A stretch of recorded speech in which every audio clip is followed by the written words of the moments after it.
अस्सलाम वालेकुम dear students, welcome to another video. आज की इस वीडियो में जो हमने टॉपिक पढ़ना है वो है साइंटिफिक मेथड। साइंटिफिक मेथड मतलब ऐसा मेथड जो हम यूज करते हैं जब भी हम कोई बायोलॉजिकल रिसर्च या फिर बायोलॉजिकल वर्क कंडक्ट करते हैं, तो उसमें जो हम स्पेसिफिक स्टेप्स यूज करते हैं उसे हम साइंटिफिक मेथड कहते हैं। तो साइंटिफिक मेथड क्या है, इसकी डेफिनेशन लिखते हैं सबसे पहले। Scientific method, scientists take specific steps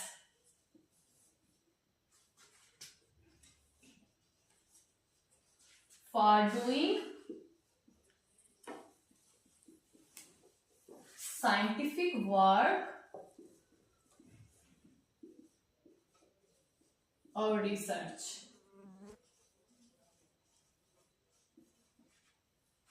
मतलब ऐसे स्टेप जो साइंटिस्ट लेते हैं, साइंसदान ऐसे स्टेप जो लेते हैं किस चीज के लिए, किसी भी साइंटिफिक वर्क या फिर रिसर्च को कंडक्ट करने के लिए जो स्टेप्स का वो सहारा लेते हैं, फिर जो स्टेप्स वो फॉलो करते हैं, उन्हें हम साइंटिफिक मेथड कहते हैं। क्या कहते हैं इसे हम? Scientific method. अब ये तो थी साइंटिफिक मेथड की तारीफ। अब हम कह लें कि बायोलॉजिकल मेथड किसे कहते हैं। फॉर बायोलॉजिकल रिसर्च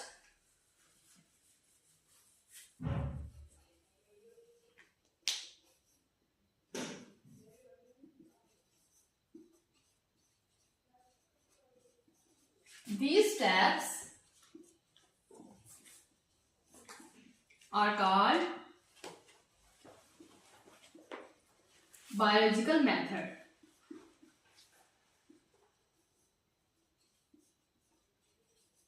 मतलब अगर हमने बायोलॉजी के हवाले से कोई रिसर्च करनी है तो जो हम स्टेप्स फॉलो करेंगे उन्हें हम बायोलॉजिकल मेथड कहते हैं। अब पहले हमने साइंटिफिक मेथड लिखा, फिर बायोलॉजिकल मेथड। अब साइंटिफिक मेथड में साइंस की हर ब्रांच आ रही है, केमिस्ट्री, बायो भी आ रही है, फिजिक्स, सारी जितनी भी मतलब साइंस की शाखें हैं, सारी ब्रांचेस हैं, वो साइंटिफिक मेथड में आ रही है। लेकिन जब हम स्पेसिफिक बात कर रहे होते हैं बायो के हवाले से, यानी कि लिविंग ऑर्गेनिजम्स के हवाले से, तो हम जो स्टेप्स फॉलो करते हैं, यानी कि जो साइंटिस्ट स्टेप फॉलो करते हैं किसी भी बायोलॉजिकल रिसर्च को कंडक्ट करते वक्त, हम उसे बायोलॉजिकल मेथड कहते हैं। अब बायोलॉजिकल मेथड को या फिर बायोलॉजिकल रिसर्च को कंडक्ट करते वक्त हम कौन से स्टेप्स फॉलो करते हैं, वो यहाँ पर नेक्स्ट है। स्टेप्स, सबसे पहला स्टेप है recognition of A scientific problem. अगर हमने किसी भी लिविंग ऑर्गेनिज्म के बारे में यानी कि बायो में किसी की चीज के बारे में भी रिसर्च कंडक्ट करनी है, तो सबसे पहले तो हमें प्रॉब्लम के बारे में पता होगा कि साइंटिफिक प्रॉब्लम कौन सी है, कि मतलब किस पर हमने कोई भी साइंटिफिक रिसर्च आगे करनी है। तो सबसे पहले है रिकॉग्निशन ऑफ, फर्स्ट स्टेप है इसका recognition of scientific problem.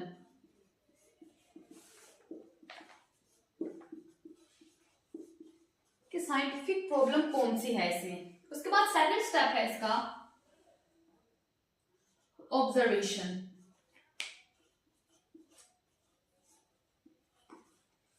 Then third hypothesis, fourth deduction, fifth experiment,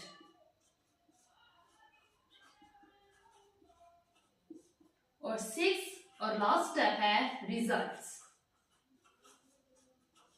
मतलब ये कुछ ऐसे स्टेप्स हैं जिनको फॉलो करके हम कोई भी बायोलॉजिकल रिसर्च कंडक्ट कर सकते हैं। सबसे पहला है recognition of scientific method, second one है ऑब्जर्वेशन, थर्ड वन है हाइपोथेसिस, फोर्थ वन है डिडक्शन, फिफ्थ वन है एक्सपेरिमेंट, और लास्ट और सिक्स्थ है इसमें रिजल्ट, यानी कि हमारी जो सारी वो हमने रिसर्च की है उसका रिजल्ट क्या है।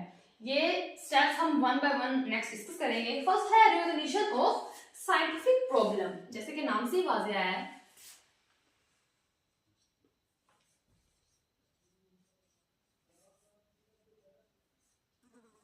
recognition ऑफ साइंटिफिक प्रॉब्लम, कि हमें पता होना चाहिए कि हम जिस चीज के बारे में रिसर्च कर रहे हैं उसकी प्रॉब्लम के बारे में हमें पता होना चाहिए। तो फर्स्ट स्टेप है रिकॉग्निशन ऑफ साइंटिफिक प्रॉब्लम, कि हमने किसी भी जो भी हम कर रहे हैं तो उसमें प्रॉब्लम क्या है उसको रिकॉग्नाइज करना है, पहचानना है कि इसमें प्रॉब्लम क्या है। तो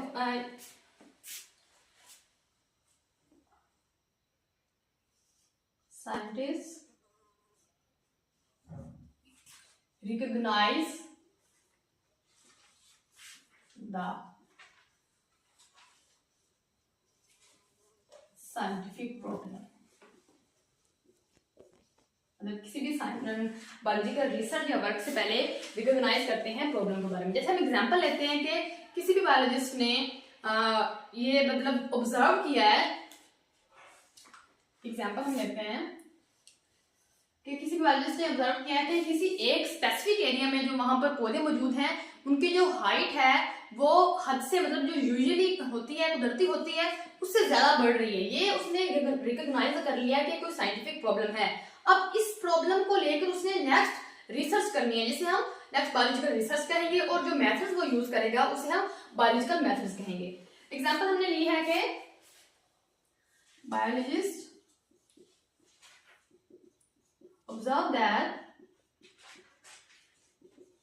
ऑब्जर्व उसने क्या किया, मतलब कौन सी उसने वो प्रॉब्लम ऑब्जर्व की कि जो प्लांट्स हैं, plants of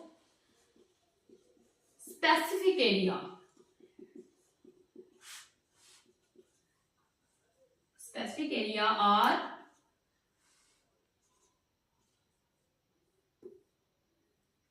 taller than natural length।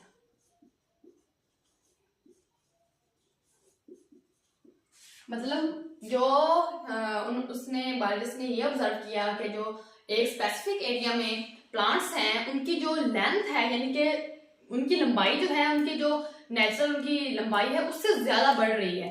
अब ये उसने एक साइंटिफिक प्रॉब्लम को रिकॉग्नाइज कर लिया है, पहचान लिया। अब ये हमारा फर्स्ट स्टेप था ताकि हमने नेक्स्ट जो साइंटिफिक रिसर्च है या फिर बायोलॉजिकल रिसर्च है उसको कंडक्ट करना है। नेक्स्ट स्टेप है ऑब्जर्वेशन, इनके सेकंड स्टेप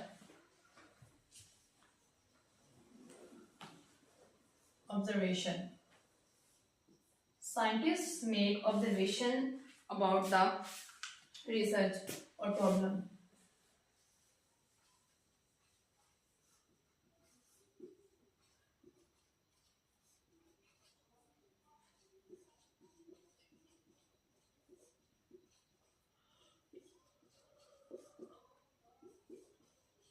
इसमें जो साइंटिस्ट हैं वो ऑब्जर्वेशन बनाते हैं, ऑब्जर्व करते हैं इस चीज को। तो ऑब्जर्वेशन में वो क्या यूज करते हैं, जो हमारे 5 सेंसेस होते हैं जैसे टच, साइट, हेयर, स्मेल और टेस्ट, ये जो हमारे 5 सेंसेस हैं इनको यूज करते हैं। दे यूज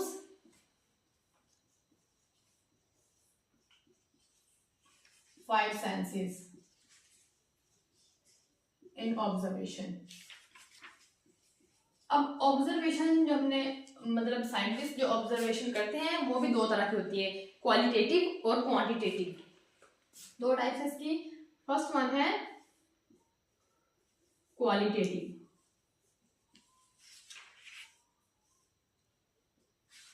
क्वालिटेटिव ऑब्जर्वेशन। अब क्वालिटेटिव नाम से ही वाज़ेह है, यानी कि इसमें हम क्वालिटी देखते हैं, क्वांटिटी नहीं देखते। क्वालिटी मतलब किसी चीज की खासियत, जबकि क्वांटिटी वो कितने नंबर्स में है। अब क्वालिटेटिव में ये होता है नॉट measured with numbers, क्या हम इसको नंबर्स में मेजर नहीं करते। फॉर एग्जाम्पल अगर हम इसकी एग्जाम्पल देख लें जैसे कलर पैटर्न ऑफ प्लांट्स। अब ये क्वालिटी में है, क्वांटिटी में नहीं है, तो ये क्वालिटेटिव ऑब्जर्वेशन होती है। जबकि सेकंड वन जो है हमारे पास वो है क्वांटिटेटिव।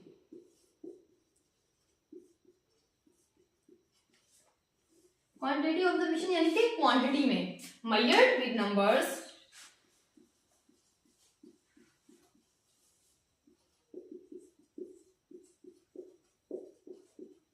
अब हम इसमें एग्जांपल लेते हैं जैसे कि number of birds on a tree, for example number of birds on tree, किसी भी दरख्त पर जो परिंदे बैठे हैं उनकी तादाद। अगर हम तादाद के बारे में बात कर रहे हैं तो वो क्वांटिटेटिव में आता है, जबकि हम अगर फिजिकल अपीयरेंस या फिर किसी खासियत के बारे में बात कर रहे हैं तो वो क्वालिटेटिव, मतलब उसकी क्वालिटी क्या है।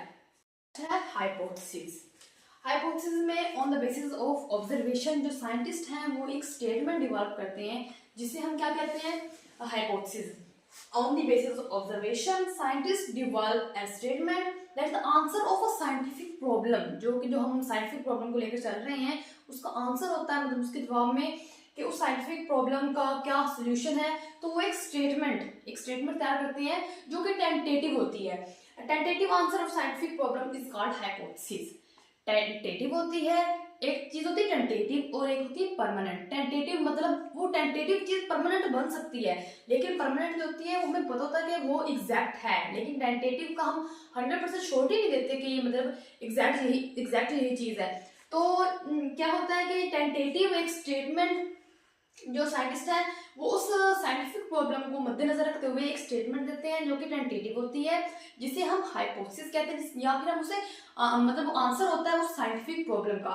अब जो हम एक ऑब्जर्वेशन कर रहे हैं, कोई साइंटिफिक वर्क कर रहे हैं, जो भी एक साइंटिफिक प्रॉब्लम है उसकी बहुत सारे हाइपोथेसिस हो सकते हैं, मतलब उसके हर पॉइंट ऑफ व्यू को देखकर मद्देनजर रखते हुए बहुत सारे हाइपोथेसिस देते हैं। फिर नेक्स्ट स्टेप्स होते हैं, तो फिर रिजल्ट तक पहुंचने तक ना जो उसमें एग्जैक्ट होती है ना वही फिर आगे नेक्स्ट रहती है। तो उस हाइपोथेसिस में भी कौन सी कैरेक्टरिस्टिक्स होनी चाहिए, तो फर्स्ट वन होती है इसमें प्रपोज्ड स्टेटमेंट,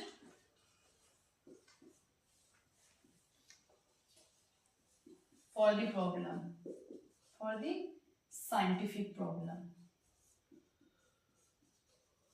यानी कि ये स्टेटमेंट किसके बारे में होनी चाहिए, साइंटिफिक प्रॉब्लम के बारे में, साइंटिफिक प्रॉब्लम। ये थी इसकी फर्स्ट कैरेक्टरिस्टिक जो कि एक हाइपोथेसिस में होनी चाहिए। सेकंड कौन सी होती है, मस्ट मैच विद ऑब्जर्वेशन। मतलब ये ना हो कि हम ऑब्जर्वेशन कोई और कर रहे हो और नेक्स्ट आकर मतलब हम उसी चीज के बारे में मतलब कर रहे हैं, आगे रिसर्च कर रहे हैं, लेकिन जो हम मेन पॉइंट देख रहे हैं, मतलब अगर हमने कोई और पॉइंट देखा है इसमें ऑब्जर्वेशन तक, लेकिन जब हम हाइपोथेसिस में आए तो हमने अपना पॉइंट ऑफ व्यू जो भी था उसमें जो टॉपिक था वो हमने चेंज कर दिया। ऐसा नहीं करना, जो हम ऑब्जर्वेशन में जो हम ऑब्जर्व कर रहे हैं, जो भी हमने ऑब्जर्वेशन में किया है, तो जब हम आएंगे नेक्स्ट हाइपोथेसिस की तरफ तो जो हमारा पॉइंट हो वो सेम हो, मतलब ऑब्जर्वेशन के साथ मैच कर रहा हो। थर्ड क्या होता है इसमें, थर्ड होता है इसमें कि थर्ड वन एक्सपेरिमेंटल हो, यानी कि अंडर एक्सपेरिमेंट्स हो। इसको इस हाइपोथेसिस को बनाने के लिए जो साइंटिस्ट है वो एक्सपेरिमेंट्स करे ताकि कोई भी कमी पेशी ना रह सके। नेक्स्ट स्टेप है इसमें डिडक्शन, कि हमने जो टेंटेटिव हाइपोथेसिस बनाया है, साइंटिस्ट जो उन्होंने टेंटेटिव हाइपोथेसिस बनाया है, जो स्टेटमेंट बनाई है, उसमें से कुछ लॉजिकल रिजल्ट्स, लॉजिकल जो उसमें पॉइंट्स हैं उनको अलग करते हैं, तो उसको हम क्या कहते हैं, डिडक्शन।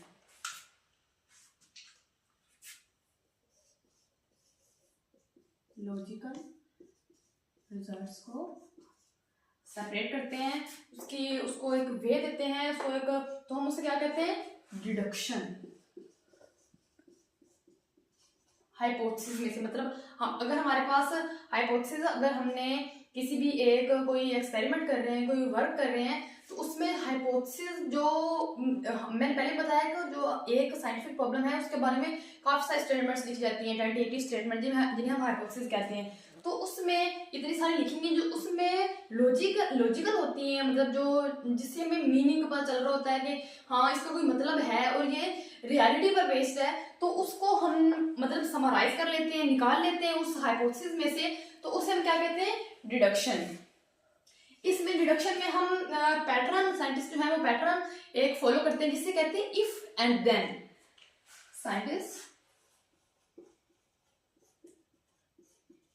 Follow pattern. पैटर्न कौन सा होता है, इफ एंड देन, इफ अगर देन फिर। अब इस पैटर्न को वो कैसे मतलब फॉलो करते हैं, अगर हम एग्जांपल लें,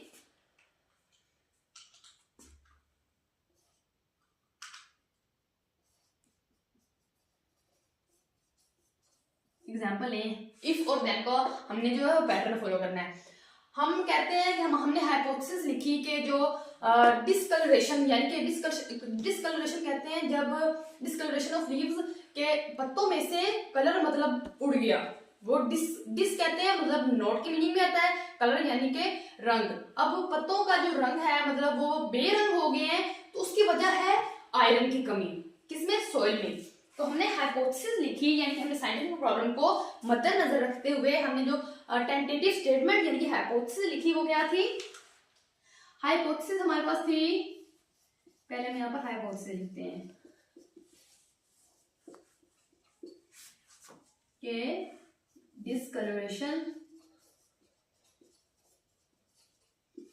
of leaves is due to lack of iron in soil। कि जो डिस्कलरेशन है पत्तों की वो किस वजह से है, आयरन की कमी की वजह से, मट्टी में आयरन की कमी की वजह से डिस्कलरेशन हो रही है पत्तों की। ये हमने हाइपोथेसिस लिख दी साइंटिफिक प्रॉब्लम को मद्देनजर रखते हुए। अब हमने डिडक्शन कैसे लिखनी है, जैसे मैंने बताया कि तो डिडक्शन में हम लॉजिकल रिजल्ट लिखते हैं, लॉजिकल जो उसका मीनिंग होता है, जो पॉइंट्स आ रहे होते हैं उसको लिखते हैं, और हम पैटर्न फॉलो करते हैं इफ और देन वाला। तो हम क्या लिखेंगे, डिडक्शन होगी इसकी, इसी एग्जाम्पल की हाइपोथेसिस ये थी और डिडक्शन हम यहाँ पर लिख रहे हैं।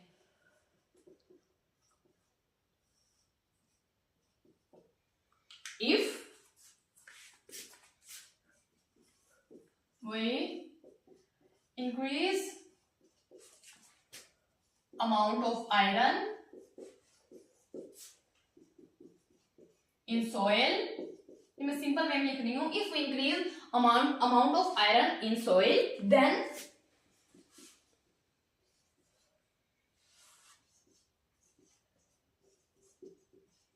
coloration of leaves will be better। या फिर यहाँ पर हम लिख सकते हैं कि ग्रोथ ऑफ लीव्स या फिर colouration of leaves will be better, या फिर ग्रोथ उनकी स्टार्ट हो जाएगी। तो अब हमने इस रिडक्शन में क्या यूज किया है, इफ और देन, कि मतलब अगर हम ये करते हैं तो ये हो जाएगा।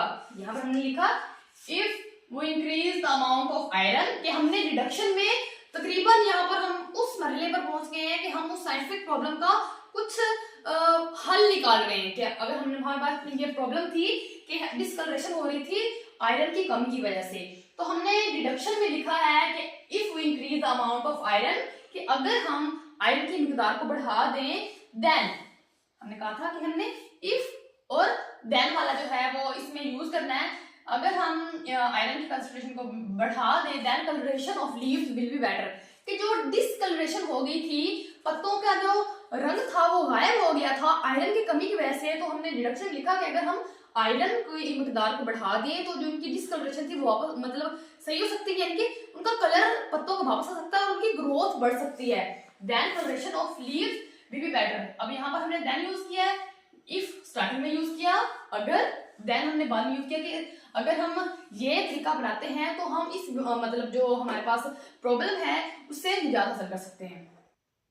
नेक्स्ट है एक्सपेरिमेंट्स।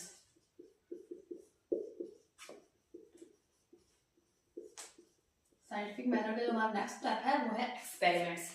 ये बेसिक और मोर इम्पोर्टेंट जो है वो स्टेप है, बेसिक स्टेप है।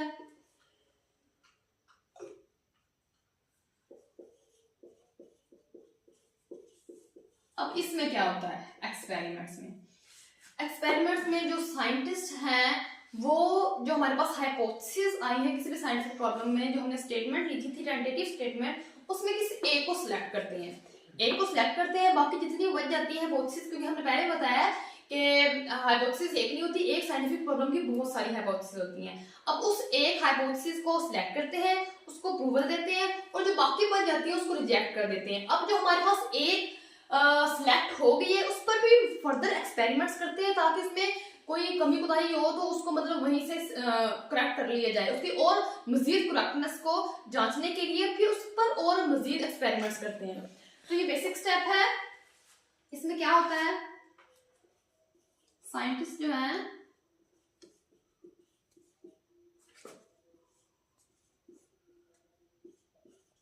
अप्रूव करते हैं वन हाइपोथेसिस,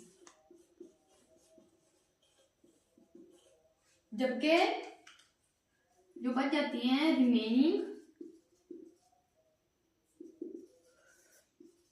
रिमेनिंग हाइपोथेसिस जो हमारे पास होती हैं, क्योंकि एक साइंटिफिक प्रॉब्लम की बहुत सारी होती हैं, उसको क्या करते हैं रिजेक्ट कर दिया जाता है। अब जो हमारे पास अप्रूवल है वो हाइपोथेसिस, उस पर फर्दर एक्सपेरिमेंट किए जाते हैं। अप्रूवल जो हाइपोथेसिस है उस पर साइंटिस्ट क्या करते हैं, फर्दर एक्सपेरिमेंट्स।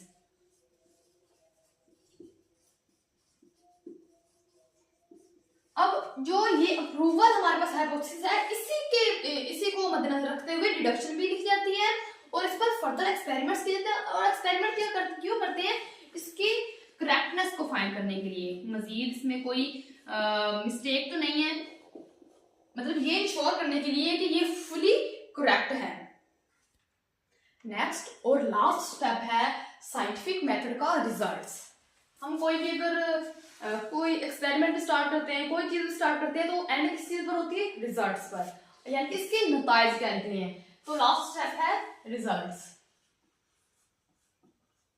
अब रिजल्ट्स में क्या होता है, हमने कहा कि यहाँ पर फर्दर एक्सपेरिमेंट करते हैं ताकि इसमें कोई कमी बेशी रह गई हो तो उसको मतलब फाइंड आउट करके करेक्ट कर लिया जाए। अब रिजल्ट में क्या होता है, जो साइंटिस्ट होते हैं वो डाटा इकट्ठा करते हैं, कहाँ से, एक्सपेरिमेंट से, और उसको एक प्रॉपर शक्ल से समराइज करते हैं स्टैटिस्टिकल डाटा से एनालाइज करके।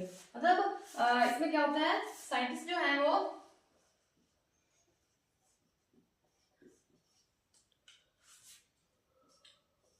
गैदर डाटा फ्रॉम एक्सपेरिमेंट्स,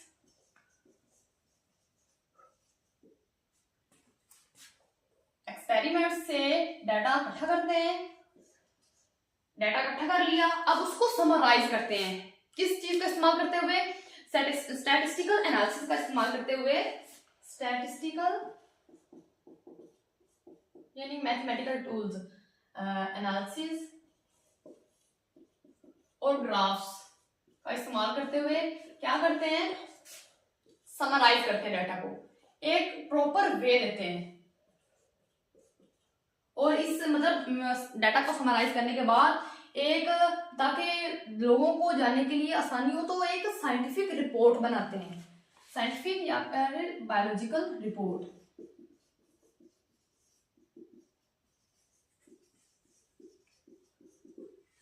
और जब ये मतलब एक समरी लिख देते हैं, यानी कि डाटा को समराइज कर देते हैं, तो उसके साथ रेफरेंसेस ऐड करते हैं, रेफरेंसेस का मतलब होता है कि हमने ये डाटा मतलब कहाँ से कलेक्ट किया है, इसके सोर्सेज ऑफ इंफॉर्मेशन क्या थे, मतलब हमने इसके बारे में कहाँ से इंफॉर्मेशन इकट्ठी की है, तो सारा जो भी होता है वो रेफरेंसेस के तौर पर ऐड कर दिया जाता है।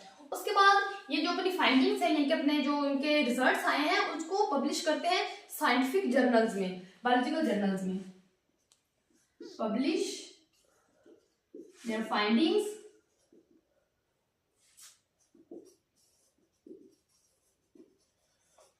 in biological journals and books। मतलब जो साइंटिफिक बायोलॉजिकल बुक्स और जर्नल्स होते हैं, उसमें जो भी इनका मतलब फाइंडिंग्स उन्होंने जो भी एंड पर रिजल्ट्स निकाले होते हैं उसमें उसको पब्लिश कर देते हैं। उसके बाद क्या करते हैं, ये जो अपनी फाइंडिंग्स होती है वो बाकी साइंसदानों के साथ भी शेयर करते हैं ताकि मतलब वो उस पर मजीद एक्सपेरिमेंट्स कर सकें या फिर उससे जो भी नॉलेज है वो भी हासिल कर सकें। तो share their findings with other scientist. Last step क्या होता है, इसमें ये सेमिनार्स अटेंड करते हैं, प्रेजेंटेशन देते हैं ताकि जो उन्होंने ये वर्क किया होता है, मतलब जो हमने साइंटिफिक मेथड हमने अपनाया था कि किसी भी साइंटिफिक प्रॉब्लम को उसको सॉल्व करने के लिए स्टेप बाय स्टेप हम कौन से रूल्स फॉलो करते हैं। अब जो एंड पर उनकी फाइंडिंग्स आई है, जो उनकी अचीवमेंट्स हैं, उसको प्रमोट करने के लिए कि उन्होंने कोई साइंटिफिक वर्क किया है तो वो प्रेजेंटेशन देते हैं या फिर सेमिनार अटेंड करते हैं, तो ताकि वो उनका जो काम है वो आगे प्रमोट हो सके। ये था उसका लास्ट स्टेप। आज की इस वीडियो के लिए बस इतना ही। मजीद वीडियोस देखने के लिए मेरे चैनल को सब्सक्राइब करें। शुक्रिया, अल्लाह हाफिज।